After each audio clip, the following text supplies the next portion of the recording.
కడప రెడ్డెమ్మగా బాగా పాపులర్ అయిన Kadapa MLA Madhavi Reddy Kadapa corporation సర్వసభ్య సమావేశంలో వైసీపీకి చెందిన ఓ లేడీ కార్పొరేటర్ చేసిన ఓవర్ యాక్షన్ కు అదిరిపోయే స్ట్రాంగ్ కౌంటర్ ఇచ్చారు. కడప కార్పొరేషన్ సర్వసభ్య సమావేశం సందర్భంగా ఎమ్మెల్యే రెడ్డప్ప గారి మాధవిరెడ్డి వైసీపీకి చెందిన కార్పొరేటర్ ఉమాదేవి మధ్య చిన్నగా మొదలైన గొడవ పెద్దగా మారింది. తన డివిజన్లో పింఛన్లు పంపిణీ చేశారని, తనకు ఎందుకు సమాచారం ఇవ్వలేదని ఎమ్మెల్యే మాధవిరెడ్డిని కార్పొరేటర్ గట్టిగా ప్రశ్నించారు. బయట నుంచి వచ్చిన వ్యక్తులు పింఛన్లు ఎలా ఇస్తారని ఉమాదేవి ఎమ్మెల్యేను నిలదీయడంతో మాధవికి తిక్కరేగిపోయింది. వెంటనే ఆమె కార్పొరేటర్ను తనదైన వాగ్దాటితో ఆడుకున్నారు. మీరేమైనా కార్పొరేషన్ కొన్నారా? మీ పేరుపై రాయించుకున్నారా ఏంటి అని గట్టిగానే వాయించేశారు.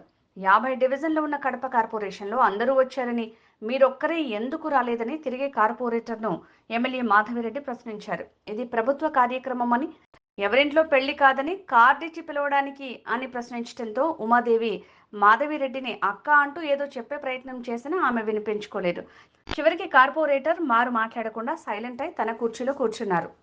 పింఛన్ల పంపిణీ రోజు మరి మా అడ్మిన్ గారు మాకు ఇన్ఫార్మ్ చేయలేదక్క. మీరు వచ్చి నా 49వ డివిజన్లో పింఛన్ పంపిణీ చేసినారు, చాలా సంతోషం. అయితే ఒక కార్పొరేటర్గా నేను కూడా కష్టపడి ఆ డివిజన్లో గెలిచినాను. ఆ విషయం మీకు కూడా తెలుసు. మీరు ఈ రోజు ఎంత కష్టపడినారో అదేలాగే మేము కూడా కష్టపడి ఆ డివిజన్లో గెలిచినామక్క. మరి మాకెందుకు ఇన్ఫార్మ్ చేయలేదు? పింఛన్లు పంచేటప్పుడు కార్పొరేటర్కి మరి చెప్పారా? నేను మా అడ్మిన్ గారిని ఇదే అడిగినాను, వెంకటేష్ గారిని, అక్క మాధవకి వస్తున్నారు అని చెప్పారు. సరే మాధవ గారు వస్తే సంతోషం, మా అక్క మేము కూడా ఉండాలా, మేము కూడా నా డివిజన్ ప్రజలకు సంతోషంగా 7,000 రూపాయలు మేము పంచాలా అనేలాగా అడగడం జరిగింది. అయితే ఆయన ఇచ్చిన ఆన్సర్ సమాధానం ఏమంటే, మరి వాసన్న గారు ఒక నెంబర్ పెట్టారు, ఆ నెంబర్ వ్యక్తికి ఇన్ఫార్మ్ చేయమన్నారు అని చెప్పారు. ఆ నెంబర్ మాకు ఫార్వర్డ్ చేయమని నేను చెప్పినాను. ఆయన పేరు రవిరెడ్డి అంట.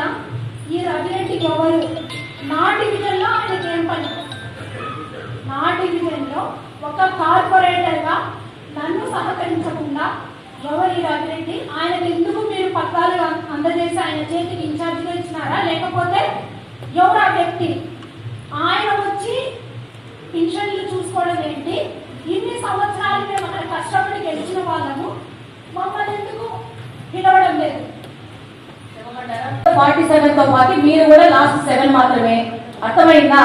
సో కాబట్టి మీకు ఏ విధమైన ప్రభుత్వ కార్యక్రమాల్లో పాల్గొనాలనుకుంటే మీరు వాలంటరీకి వచ్చి పాల్గొనండి. దానికి మీకు కిరీటం పెట్టేసి డబ్బాలు వాయించుకొని మిమ్మల్ని తీసుకొచ్చేది ఏమి ఉండదు. మీకు ఇంట్రెస్ట్ ఉంటే ప్రజల మీద మీరు వచ్చి పార్టిసిపేట్ చేస్తారు అంతే. రెస్ట్ ఆఫ్ ద పీపుల్ ఎవరికి ఇంట్రెస్ట్ ఉంటే వాళ్ళు పార్టిసిపేట్ చేస్తారు. అదొక డిసిషన్ తీసుకోవడం జరిగింది. ఆ డిసిషన్ ప్రకారం ముందుకు వెళ్ళినాము, అంతేనా? ఇంట్రెస్ట్ ఉండబట్టే మీరు ఎందుకు రాలేదు? మరి అది మీ తప్పు. మీకు ఇంట్రెస్ట్ ఉంటే మీరు వచ్చి పార్టిసిపేట్ చేయాలా. ఎమ్మెల్యే గారు వస్తున్నారని మీకు తెలుసు కదా? మాకు తెలియదు. మీరు చెప్పారు కదా. ఇప్పుడు వెంకటేష్ అనే వ్యక్తి ఎమ్మెల్యే గారు ఒక నెంబర్ ఇచ్చారక్క, రవిరెడ్డి అనే వ్యక్తి.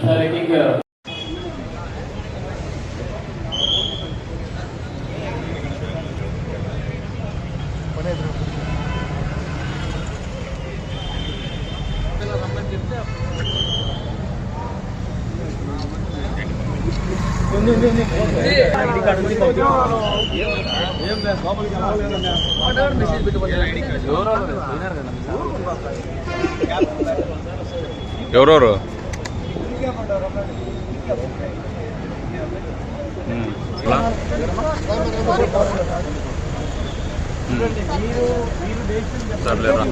ఫోన్ చేయమల్లా అయిపోయినాక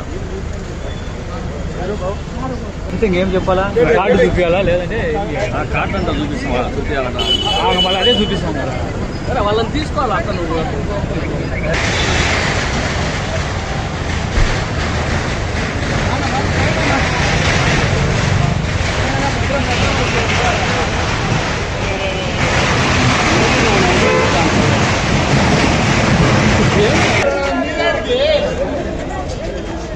మనం చేసేది ఏం లేదు.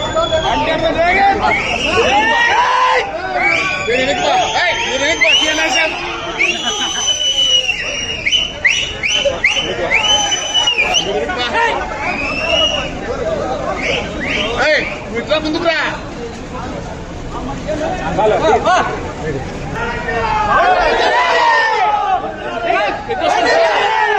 Oh,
దాదాపు 25 పబ్లిక్ టాయిలెట్స్ అండ్ రీసెంట్ గా కన్స్ట్రక్ట్ చేసిన ఒక గోకులం ఉంది. ఆ గోకులంలో దాదాపు ఇప్పుడు 115 మెట్రిక్ టన్లు రీజన్ గా ఉంటుంది మనకి. అంటే తడి చెత్త, రిమైనింగ్ అంతా కూడా పొడి చెత్త.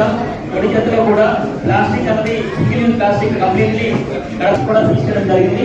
50 లక్షల వరకు పెనాల్టీస్ కూడా ప్లాస్టిక్ ఇంపోజ్ చేయడం జరిగింది. మనకి దాదాపు 1260 మంది వర్కర్స్ ఉన్నారు. ఇందులో 45 మంది. నెక్స్ట్, సో ఇది brief profile about the Kadapa corporation. ఇంతకుముందు చెప్పినట్టుగా మనము lot of things are yet to be done. And ఇప్పటి వరకు చేసిన దానికి సంబంధించిన వరకు ఒక బ్రీఫ్ వీడియో, ఒక స్మాల్ 3 minute వీడియో ప్లే చేస్తాం.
ఇప్పుడు అందరూ పేరు కూడా టేక్ ప్రొసీడింగ్.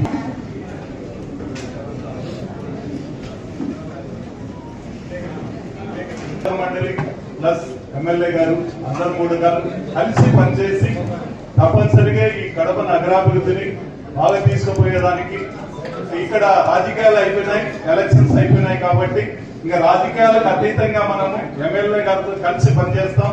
తప్పనిసరిగా ఈ నగరాన్ని ఇప్పుడు ఏవైతే డెవలప్మెంట్ ఆగిపోయి ఉన్నాయో అవన్నీ కూడా కనీసం ఇంకా బాగా డెవలప్ అయ్యి అన్ని కంప్లీట్ చేసుకునే దానికి మనమంతా కృషి చేస్తామని